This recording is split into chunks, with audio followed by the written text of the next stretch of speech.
I-rebaptize yun kadtong mga tao nga nabautismuhan lang sa Amahan, Anak ug Espiritu.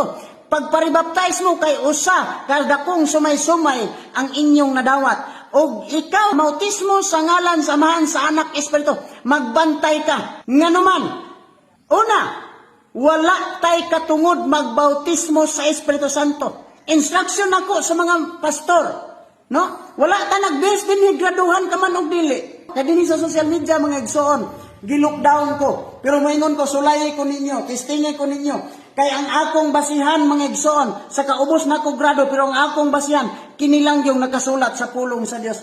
Kay ang Galacia 1:12 mga igsoon, ingon pa ni Apostol Pablo, wala ko kini dawat og tao, nini katudloan ako nini. Kundili pagpadayag sa Dios mga igsoon ang atong nadawat mga higalag mga igsoon. Paki-share ani nga video ka importante kaayo ni. Mao ni usa ka butang nga pinakamakaluluoy kung magsalig lang ka sa gitawag og mga pastoy nga way koneksyon kang Ginoong Jesucristo. Liman ka ang tawag ining basis sa ilahang teachings, sa ilang pagsabot-sabot sa nakasulat sa balaang kasulatan kuno kay gilamdagan noon na kuno sila sa Ginoo ko. Pwede gaba. Nga naman kay ang Kristo magod, ang Ginoong Jesucristo, nagtukod siyang iglesia o gitagaan niya o kagahom ang iyang iglesia sa pagtudlo mahitungod sa tanan nga iyang gitudlo. Wa man nagbilin si Kristo libro, ang gibilin ni Kristo ang iyang institusyon, ang iyang society nga mo'y magbitbit sa kaluwasan alang didto sa tanang katawhan nga buot mudawat niini. So dinhita sa gitawag og main issue mga sir og mga concerning gitawag og baptism. Ingon pa niya nga kinahanglan kuno magpa-rebaptize, bautismuhan pag-usab kadtong mga nakadawat sa bautismo nga ang formula nga gigamit sa ngalan sa Amahan, Anak ug Espiritu Santo. Ang problema anak ay gisungag niya. Gisungag niya ang tawag ining tudlo sa ato ang Ginoong Jesucristo. Di ba sumapang San Pablo, Galacia kapitulo 1 bersikulo 7 hangtod sa 8, ingon pa na San Pablo, bisan gani kami o sa kaanghel magtudlo og magwalig ebanghelyo nga lahi sa among giwali ipatunglo. So kini nga to ang amigo nagtudlo og mga butang nga dili mo itudlo or gisungag niya ang tudlo ni Ginoong Jesucristo. Remember sa diyang gisugo ni Kristo ang iyang mga apostol, gitagaan niyag mando nga bautismuhi sila sa ngalan sa Amahan ug sa Anak ug sa Espiritu Santo. Mo ni mando ni Ginoong Jesucristo. So kinahanglan ka ng sundon subay sa gipamulong ni Kristo, walay dagdag, walay bawas.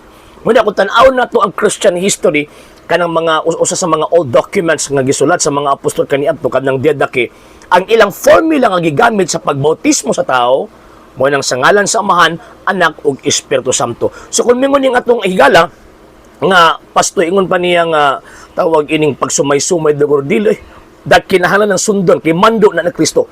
Dili mo pwede kulangan, dili mo pwede gitawag og dungagan. Kung unsa to ang gimando ni Kristo, maunay gitawag og himuon or isulti or ibungat dito sa pagbautismo sa usa ka tao. Unya nga si San Pablo nagwali man o danudlo nga pagbautismo kamo sa ngalan ni Jesus. Actually kanang buhat kapitulo 2 wala man na bautismo San Pedro din ha. Nagwali, nanudlo na kinahanglan magdawat ang tao sa bautismo ni Ginoong Jesucristo. But pasabot niya na bautismo gikan sa otoridad ni Ginoong Jesucristo. Unsa man tong otoridad ni Kristo? Katong giingon niya St. Matthew chapter 28 verse 19 nga baptizing them in the name of the Father and of the Son and of the Holy Ghost. So si bisan kinsa nga makadawat niya na valid na nga bautismo. So kung valid na nga bautismo, unya magpabautismo kag usab gisungag na pud nimo.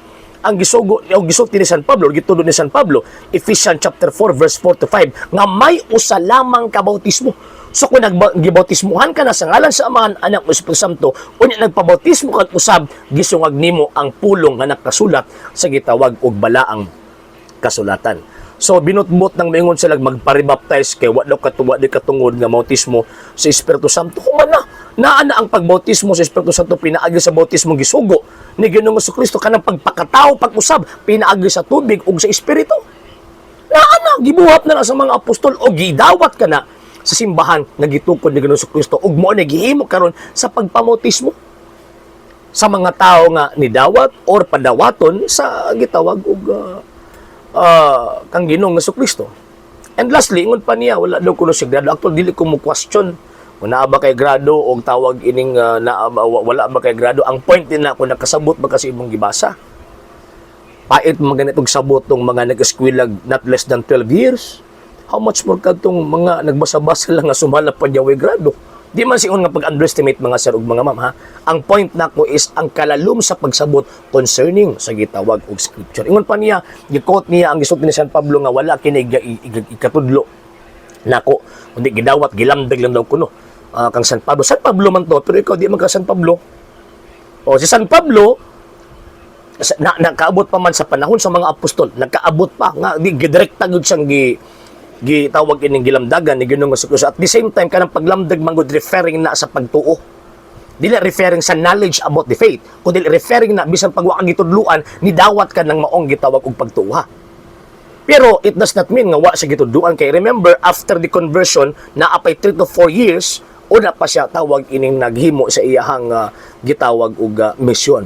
Pero dili na ma-apply kang pastoy kini nga pastoy karon. Sa hinungdan nga naa na mi nagtudlo nga simbahan, naa na mi iglesia gatulo tanawa tong gitawag og eunuko. Naglibog mahitungod sa nakasulat sa balang kasulatan, ingon ba ang Espiritu Santo nga lamdagan ng taga para makasabot ka? No. Aron makasabot siya or aron tawag ana makadawat siya ni ana mong tama ang husto nga pagsabot. Gipadad-an siya ni Filipe o si Filipe may nagtudlo niya. Unsaon pagsabot ang nakasulat? Unya kini gilamdagan lang nakasabot sa nakasulat. Dili ka na pwede mga sir og tawag ini nga mga ma'am kay kuningon anang mahitabo nahulog nga gisungag niya ang gitudlo sa balang kasulatan og ang iglesyang gitukod ni Kristo nga mo'y nagbitbit sa kaluwasan o nagbitbit sa iyahang gitawag og pulo. Tama nga magbase kag balaang kasulatan. Tama nga magbase ka sa sinulat nga pulong sa Diyos, pero ang dili tama kanang dili ka maminaw sa magtutudlo nga diin mo opisyal nga magtudlo concerning sa pulong sa Dios nga mo ng Santa Iglesia Katolika Apostolika Romana. Man dita pailad nga naman kay karon mga panahon na ang mga mangilad dilang kay bitin dadon kun dili magbitbit pug Biblia. Okay?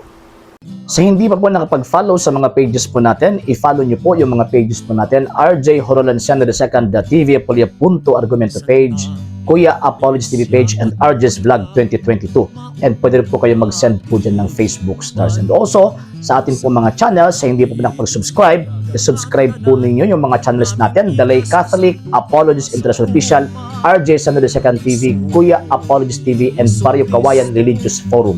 And pwede rin po kayo mag-send po dyan ng super sticker, super chats, and super thanks. And maraming salamat po sa mga kapatid at mga Katoliko na ulis pong tumutulong sa programa po natin. Maraming salamat po. Nang dahil po sa tulong at suporta po ninyo, ang programa po ito, until now, andito pa rin po sa social media. And until now din po, nangangailangan pa rin po tayo sa tulong at suporta po ninyo dahil wala po kami magagawa rito mga sir, mga ma'am, kung wala po yung tulong at suporta po ninyo. Sa gusto pong tumulong, sa gusto pong sumuporta, pwede po ninyong ipadala ang tulong at suporta po ninyo sa pamamagitan po ng ating mga account numbers dyan po sa ating pong screen. And pwede niyo po kaming i-message sa ating pong page kung via remittance po yung papadala po ninyo. Maraming salamat po in advance.